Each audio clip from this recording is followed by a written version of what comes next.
Hello दोस्तों, आपका हमारे इस वृंदा कुंज चैनल में स्वागत है। आइए सुनते हैं सप्तशती अध्याय। षष्ठो अध्याय।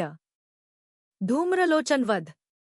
मैं सर्वज्ञेश्वर भैरव के अंक में निवास करने वाली परमोत्कृष्ट पद्मावती देवी का चिंतन करती हूँ। वे नागराज के आसन पर बैठी हैं। नागों के फणों में सुशोभित होने वाली मणियों की विशाल माला से उनकी दहलता उद्भासित हो रही है। सूर्य के समान उनका तेज है। 3 नेत्र उनकी शोभा बढ़ा रहे हैं। वे हाथों में माला, कुंभ, कपाल और कमल लिए हुए हैं तथा उनके मस्तक में अर्धचंद्र का मुकुट सुशोभित है। ऋषि कहते हैं, देवी का यह कथन सुनकर दूत को बड़ा अमर्ष हुआ और उसने दैत्यराज के पास जाकर सब समाचार विस्तारपूर्वक कह सुनाया। दूत के उस वचन को सुनकर दैत्यराज कुपित हो उठा और दैत्य सेनापति धूम्रलोचन से बोला, 3 धूम्रलोचन, तुम शीघ्र अपनी सेना साथ लेकर जाओ और उस दुष्टा के केश पकड़कर घसीटते हुए उसे बलपूर्वक यहाँ ले आओ। उसकी रक्षा करने के लिए यदि कोई दूसरा खड़ा हो तो वह देवता, यक्ष अथवा गंधर्व ही क्यों न हो, उसे अवश्य मार डालना। ऋषि कहते हैं, शुंभ के इस प्रकार आज्ञा देने पर वह धूम्रलोचन दैत्य 60,000 असुरों की सेना को साथ लेकर वहां से तुरंत चल दिया। वहां पहुंचकर उसने हिमालय पर रहने वाली देवी को देखा और ललकार कर कहा, अरे तू शुंभ के पास चल।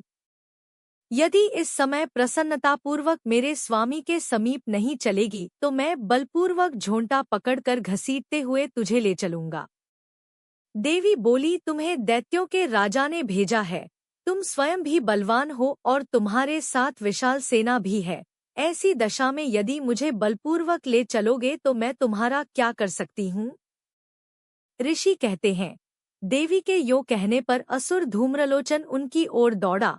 तब अंबिका ने हूँ शब्द के उच्चारण मात्र से उसे भस्म कर दिया। फिर तो क्रोध में भरी हुई दैत्यों की विशाल सेना और अंबिका ने एक दूसरे पर तीखे सायकों, शक्तियों तथा फरसों की वर्षा आरंभ की। इतने में ही देवी का वाहन सिंह क्रोध में भरकर भयंकर गर्जना करके गर्दन के बालों को हिलाता हुआ असुरों की सेना में कूद पड़ा। उसने कुछ दैत्यों को पंजों की मार से, कितनों को अपने जबड़ों से और कितने ही महादैत्यों को पटककर ओठ की दाढ़ों से घायल करके मार डाला। उस सिंह ने अपने नखों से कितनों के पेट फाड़ डाले और थप्पड़ मारकर कितनों के सिर धड़ से अलग कर दिए। कितनों की भुजाएं और मस्तक काट डाले तथा अपनी गर्दन के बाल हिलाते हुए उसने दूसरे दैत्यों के पेट फाड़कर उनका रक्त चूस लिया। अत्यंत क्रोध में भरे हुए देवी के वाहन उस महाबली सिंह ने क्षण भर में ही असुरों की सारी सेना का संहार कर डाला। शुंभ ने जब सुना कि देवी ने धूम्रलोचन असुर को मार डाला तथा उसके सिंह ने सारी सेना का सफाया कर डाला,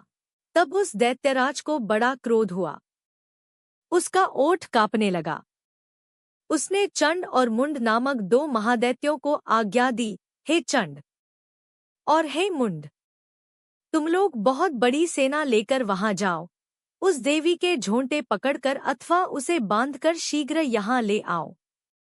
यदि इस प्रकार उसको लाने में संदेह हो तो युद्ध में सब प्रकार के अस्त्र शस्त्रों तथा समस्त आसुरी सेना का प्रयोग करके उसकी हत्या कर डालना। उस दुष्टा की हत्या होने तथा सिंह के भी मारे जाने पर उस अंबिका को बांधकर साथ ले शीघ्र ही लौट आना। इस प्रकार श्री मार्कंडेय पुराण में सावर्णिक मनवंतर की कथा के अंतर्गत देवी महात्म्य में धूम्रलोचन वध नामक 6ठा अध्याय पूरा हुआ।